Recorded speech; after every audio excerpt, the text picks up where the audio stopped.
Allahumma shalli wa sallim. Assalamualaikum warahmatullahi wabarakatuh. Alhamdulillahi rabbil alamin. Wa qala sallallahu alaihi wasallam, undur maqal wala tandur manqal. Al-hadis asyhadu an la ilaha illallah wa asyhadu anna sayyidina Muhammadan abduhu wa rasuluh la nabiyya ba'dah.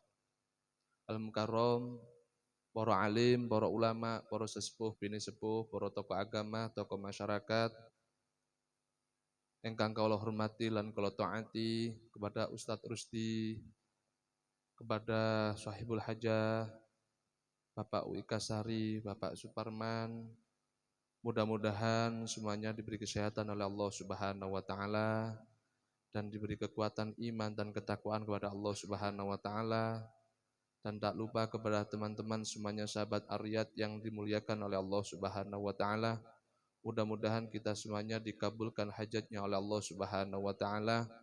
Mudah-mudahan kita semuanya diberi ilmu yang manfaat barokah fid dini wad dunya wal akhirah. Amin ya rabbal alamin.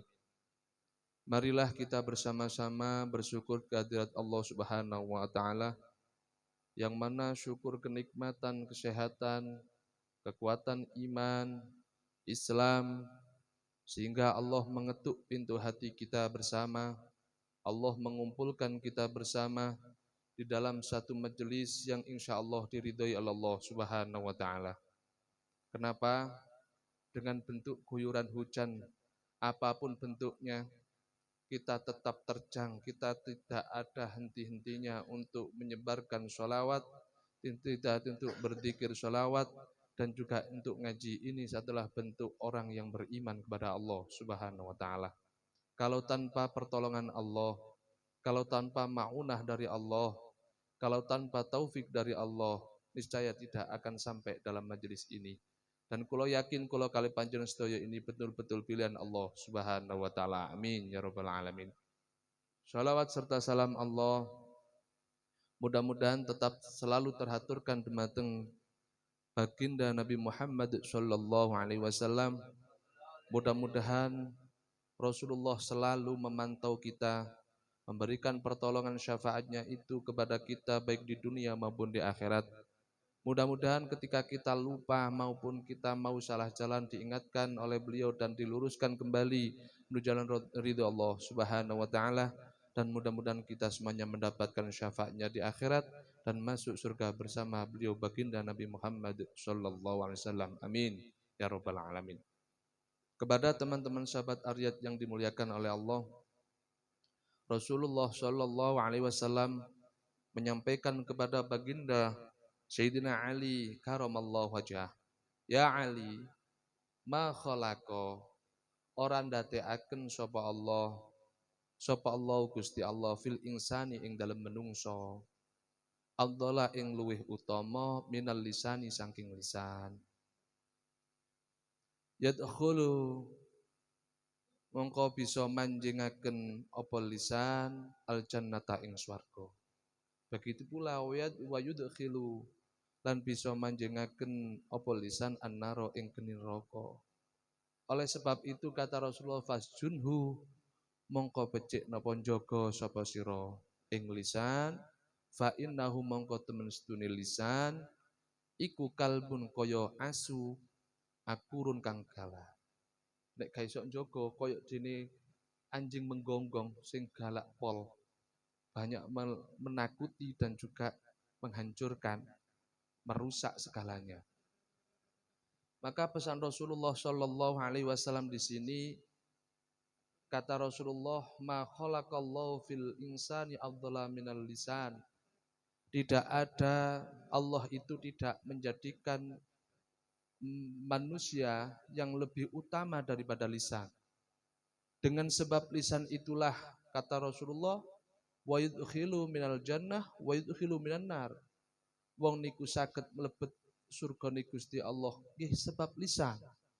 Wong saged mlebet neraka ni Gusti Allah nggih sebab lisan. Sampeyan titeni, kalau kita bisa menjaga lisan kita dengan baik, sing jamin Gusti jeung Nabi untuk masuk surganya Allah. Jikalau kau tidak bisa berkata baik, as-sukutus salamah, diam itu selamat. Katakan yang baik. Kata Allah, wa tawasau bil haqqi. Katakanlah yang benar, yang hak. Ojo diplincu-plincu. Gara-gara ono duwike dadi keliru katane. Gara-gara gak ono duwike sing halal diharomne, gara-gara ono duwike sing haram dihalalne, rusak. Bahaya. Maka ketika kau bisa mengatakan wa tawasau bil haq, maka kau akan selamat. Sayyidina Umar niku sering diuji karena dengan keadilan, dengan kebijakan beliau sampai-sampai diuji putranya sendiri yang melakukan kemaksiatan. Apa kebijakan hukum yang disampaikan oleh Sayyidina Umar? Ya dikatakan salah, ya tak katakan salah, ketika benar tak katakan benar. Putranya sendiri yang melakukan dosa, naudzubillah, berbuat zina, sehingga dijilid menjadi 100 jilidan, dipukul dengan sekuat-kuat mungkin, sampai minta pertolongan kepada Sayyidina Umar pun Sayyidina Umar tidak bisa menolongnya. Sakitmu di dunia masih lebih sakit di akhirat, maka tebus di dunia. Dengan kebijakan Sayyidina Umar seperti itulah sehingga putranya malah bisa selamat di akhiratnya. Bisa mulia di sisi Allah Subhanahu wa taala sebab pemimpin yang adil. Rusaknya umat itu dari pemimpin. Kalau pemimpinnya baik, mengatakan yang baik, maka seluruhnya akan baik. Sampai sebagai pemimpin keluarga juga seperti itu. Jikalau kau salah untuk membimbing, salah untuk mengatakan yang baik, maka menjadi rusak. Contoh kemarin sudah saya sampaikan, ketika sampean guampang ngajarno adab misui anak, dipisah bisui, anak itu diajarno nyuwun, jaluk anak, kilo wun apa, kilo wuno, wun, itu tidak baik. Katakanlah mau, atau katakan dengan mau anak, ini tak kasih. Dengan bahasa-bahasa yang baik itu juga penting. Ataupun seorang ayah mendidik kepada anaknya dengan mengatakan yang tidak benar. Saking gregete mbuh bahasane napa tua kok, kadang anak itu sering tanya. Ingin tahu, sifatnya ingin tahu. Apalagi usia 3 tahun, 4 tahun, 5 tahun, sifatnya ingin tahu.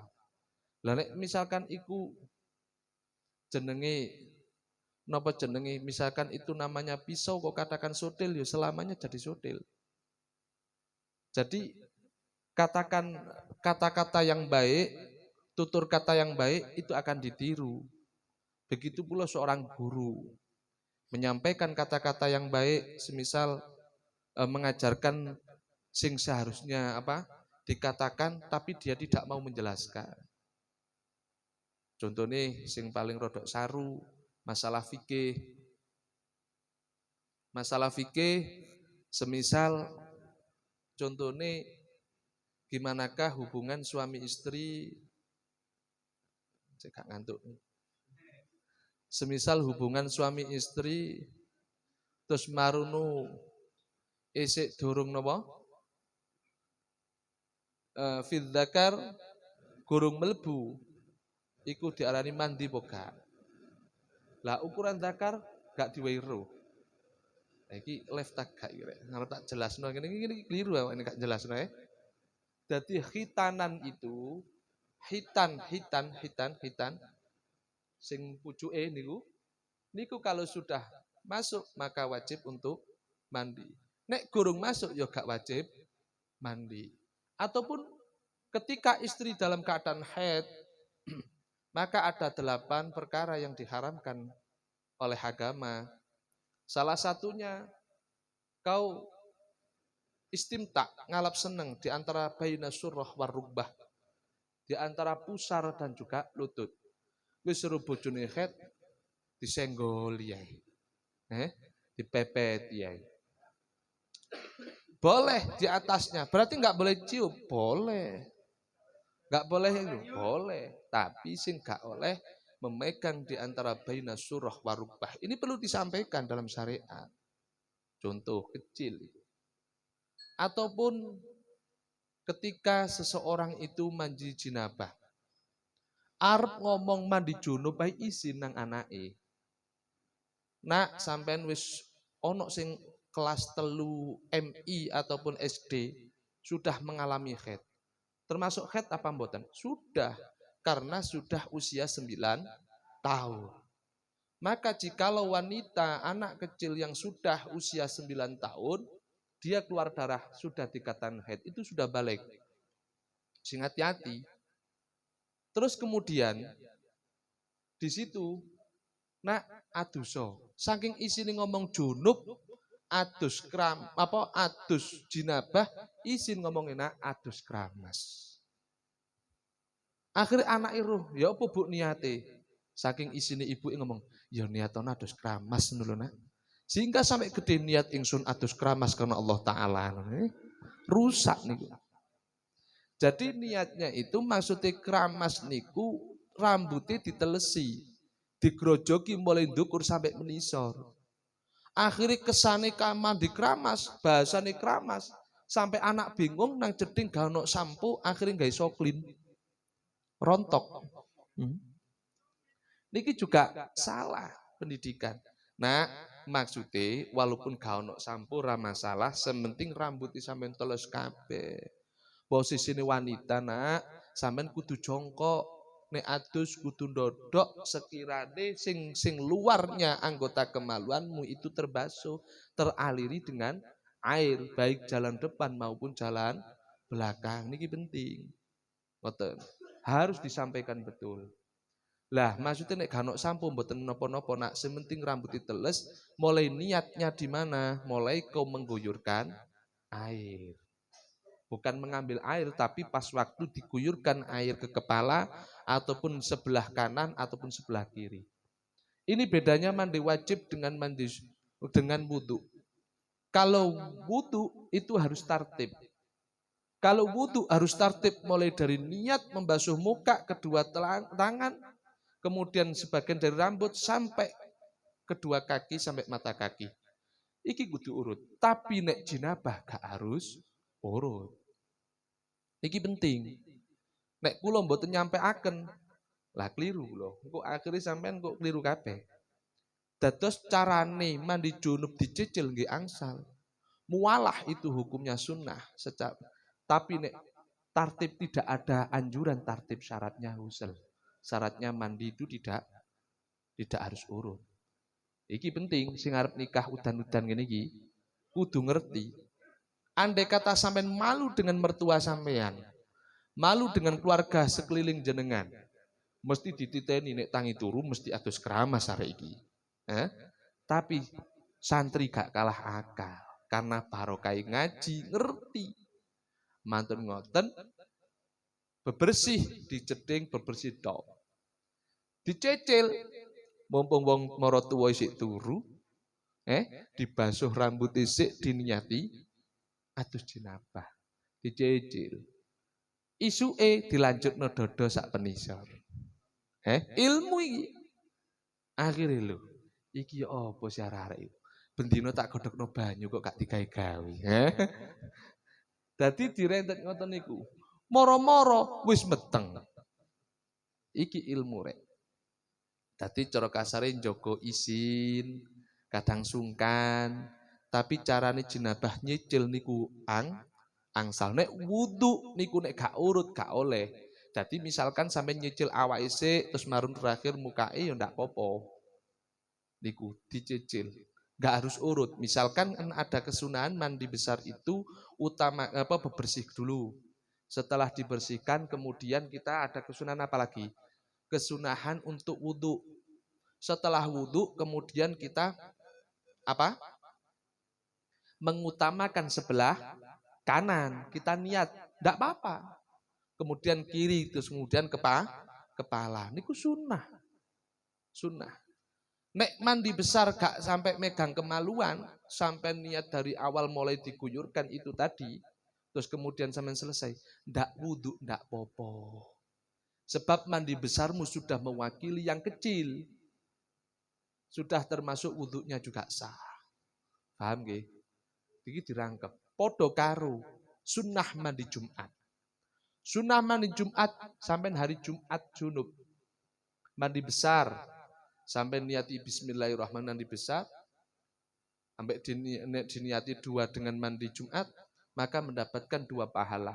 Tapi ojo keliru, diniati sunnah Jumat dhisik terus junub keliru. Sing sah sunnah itu. Tapi nek niati wajib dhisik terus manu sunnah, maka dapat 2 pahala. 1 ganjarane mandi wajib, nomor 2 ganjarane mandi sunnah. Niki penting dielmoni.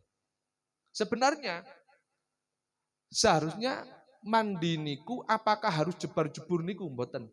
Mandi itu seharusnya hanya bisa mengalirkan air ke seluruh tubuh. Sampai 3 kali cebok itu cukup. Sing rawan maneh niki sing kula banyak pirsani ten desa Jeding niki Jonrejo niku banyak sekali jedinge sing kurang dari 2 kolah. Penting kula sampaiaken. Iki nek sampean keliru akhirnya isok mustakmal, akhirnya mandi sampean ndak sah. Air mustakmal itu suci tapi tidak bisa dibuat bersuci. Ditelok kadang gawe bak biasa sing gak ono rongkolah, kadang gawe jeding tapi jedinge cilik. Caranya gimana? Caranya panjenengan boleh dipancurkan, kerane diurupno, selange diniati mandi besar. Nawaitul ghusla li raf'il hadasil akbari fardhu lillahi ta'ala. Nek gak iso niati Arab sampai niat ingsun kula mandi jinabah.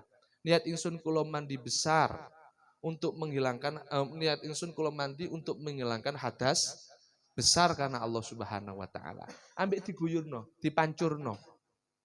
Sing jedinge cilik-cilik, sing bake cilik-cilik, kerane diurupno. Lah niki gurung waya nikah niku kok dicempekno iku. Arek sering kok kadang mimpi barang kok. Ini perlu tak sampaikan. Jadi dibuka, kemudian apa? Dikucurno, disemprotno ngeten iki. Diniati mandi, menghilangkan hadas besar karena Allah Subhanahu wa taala. Lah nek misalkan kerane mati, banyune titik, piye carane? Maka konsep Imam Syafi'i mengatakan ketika kau memakai cibuk iki, cukup sak cibuk niki niatono mendet air. Diniati yo. Nek gak diniati kuatir nanti muncrat engko dadi mustakmal. Diniati mendet air didameliku nang ati mawon. Terus dikuyurkan sak cukupe mawon. Seluruh tubuh. Gak harus biar-biur ngentekno banyu. Nek banyu ini kekurangan koyo biasa jadi sampean njupuk banyu sak cebuk diniati. Oh keduane ya diniati malih njupuk sekirane rata. Nek wis rata kabeh mandi keramat itu rambutnya wis teles kabeh. Kulit-kulitnya sudah bersih kabeh sampai nisor, ya berarti sudah cukup. Perlu diketahui bahwa nanggone lem-lem, kena tip X atau yang lain dibersihkan dulu, kuku-kuku yang hitam dibersihkan dulu. Supaya nopo air bisa sampai. Mungkin perempuan yang haid ketika dia posisi dalam haid rambutnya protol usahakanlah dilumpukno. Memang khilaful ulama, tapi sampean jogo. Ada yang mengatakan dia harus dibasuh, ada yang tidak, makruh dan yang lain. Tapi lebih baik rambut yang protol itu dikumpulkan. Sampean junub kukur-kukur, marun nunuk sing cuwil, dilusakno dilumpukno. Junub ketok kuku oleh tagak. Sampean posisi jinabah, posisi hadas besar, sampean potong-potong kuku, boleh apa enggak? Lebih baik jangan. Tapi kalau memang potong kuku, nggak apa-apa. Dipegang di bawah, nanti dibuat mandi jinabah bersama. Dipegang, nggak apa-apa. Rambut yang protol juga gitu, dilumpukno diniati mandi besar atau menghilangkan hadas besar. Supaya nanti ada ulama mengatakan supaya nanti tidak menuntut di akhirat karena rambut sebagian itu belum suci. Walaupun itu khilaful ulama. Jadi saya memakai yang ini karena apa? Ikhtiyat, berhati-hati lebih aman. Kalau kita memang mampu untuk bisa menghalaunya, maka kita lakukan itu, mengumpulkan rambut sing protol, kuku-kuku yang yang sudah dipotong, kita kumpulkan kemudian dipegang kemudian mandi. Itu lebih aman gitu ya. Lebih aman. Ini perlu tak sampaikan. Maka banyak sekali orang yang tidak bisa menjaga lisan gara-gara gak ruhabar ngomong senengane ngomong nih wong diceritakno. Karena napa kata Rasulullah salamatul insan salamatul lisan. Wong iso selamat menungso iku sebab wahifdzul lisan. Sebab selamatnya menungso iku wahifdzul lisan. Iso jogo lisane. Kalau lisannya itu enggak gampang ngumbar aib wong, iso jogo, maka sampean selamat. Lah nek senengane ngumbar aib wong, yo ojo salahno wong nutuk sampean. Ojo salahno wong bunuh sampean. Karena lisan itu lebih tajam daripada pedang. Niku sing paling hati-hati. Dijaga. Golek kekoncan, golek seduluran niku lebih sulit. Kalau bisa sampean tutur kata yang baik, maka jadi baik. Jika toh golek mungsuh paling gampang, mlaku nang embong ana wong lewat idonono raine dadi mungsuh. Maka jagalah lisan. Kata Rasulullah, tolong salamatul insan wa hifdzul lisan. Selamat di menungso iso gelem jogo lisani. Mudah-mudahan kita semuanya bisa menjaga lisan kita. Mudah-mudahan kita bisa mengatakan watawasau bil haqqi. Mudah-mudahan lisan kita tidak akan bicara kecuali bicara yang baik. Mudah-mudahan lisan kita selalu berzikir kepada Allah, dibuat ngaji dan langgeng istiqomah membaca sholawat, mendekatkan diri pada Allah Subhanahu wa taala. Mudah-mudahan diri kita, keluarga kita, saudara kita, keluarga-keluarga kita semuanya yang sakit bekas diberi kesembuhan oleh Allah Subhanahu wa taala. Kita semuanya dikuatkan iman dan ketakwaan kita kepada Allah, langgeng istiqomah dijalankan jalan ridho Allah Subhanahu wa taala. Mudah-mudahan kelak Allah mengambil kita semuanya dalam keadaan bi husnil khotimah. Ya Allah biha ya Allah biha ya Allah biha bi husnil khotimah bisirril Fatihah. A'udzu billahi minasyaitonir rajim. Bismillahirrahmanirrahim. Alhamdulillahirabbil alamin arrahmanir rahim maliki yaumiddin. Iyyaka na'budu wa iyyaka nasta'in shiratal mustaqim. Syuratal ladzina an'amta 'alaihim ghairil maghdubi 'alaihim waladdallin. Amin. Matur nuwun ngamun ingkang kathah akhirul kalam ihdinas shiratal mustaqim. Assalamualaikum warahmatullahi wabarakatuh.